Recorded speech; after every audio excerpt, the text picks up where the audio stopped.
Allez le provoquer. Mais, attends. Même si tu le sais, prends-le comme ton père.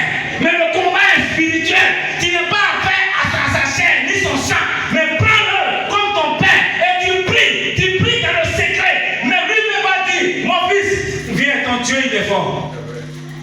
Acclamez Jésus. Et c'est lui qui te dira, il faut prier pour moi toujours. C'est lui-même qui va te demander, prie pour moi toujours. Oh, il n'est pas chrétien. Il faut prier pour moi. Moi, je dis, ah, ton Dieu, là, il est bien. Mais il ne peut pas te dire que c'est qui t'a fait. Parce qu'il a fait jour tout, il est tombé contre lui-même. Et lui-même, il a trouvé, voilà la mort, voilà lui-même.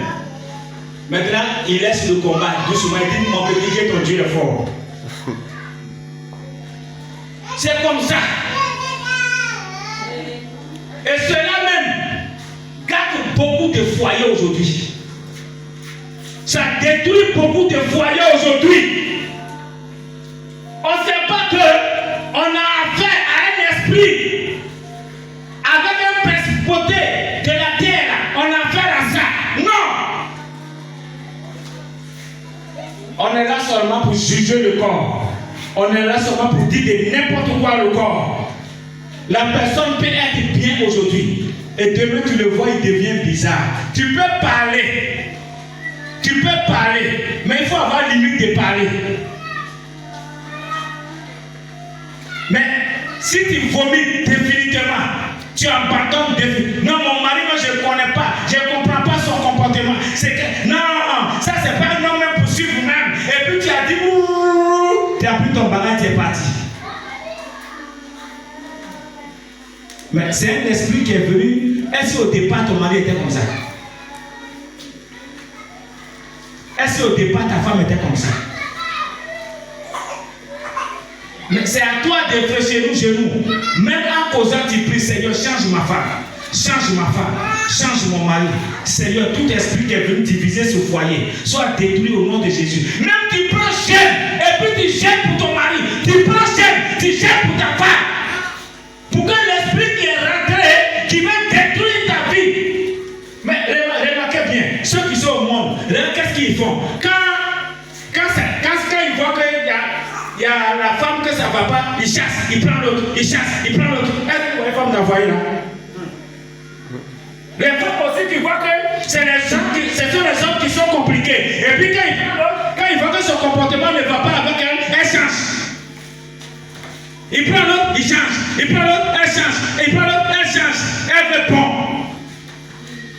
Mais l'esprit de ta famille qui ne veut pas que tu restes dans le foyer là, lorsque la personne veut prendre la décision avec toi, l'esprit de ta famille, des célibats de ta famille, c'est lui qui vient habiter dans le corps de ton mari. Et puis il te prend comme un esclave. L'esprit de toi-même de mari qui est à toi, qui est pour ta famille, qui ne veut pas que tu fondes un foyer, tu fondes une vie meilleure pour avoir des enfants. Lorsque la femme vient, l'esprit rentre dans le corps de la femme et il commence à m'aider. Ce que tu n'aimes pas, l'esprit la connaît. Il amène la femme le faire. Tu vas plus sortir ça. Ouais. Jésus, tu es merveilleux. Alléluia. Amen. Alléluia. Amen. Et c'est comme ça, il y a les divorces, divorce, rejette. C'est la vérité. Et on reste dans ça jusqu'à on vieillit. Et on n'a pas de fondement.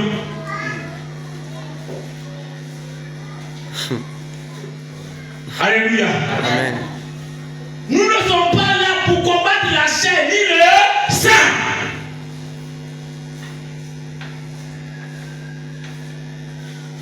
Mais c'est ce qui nous fatigue. Ce que nous on voit avec les yeux là, c'est ça nous on combat. Mais est-ce que nous les chrétiens, nous sommes comme les païens pour combattre ce qu'on voit avec les yeux? Les païens même là, souvent quand ils voient le comportement que c'est bizarre, ils s'en vont chez un marabout pour demander au marabout, est-ce que ce comportement là, ça vient de lui-même ou bien ça vient de lui-même et que je ne comprends plus rien.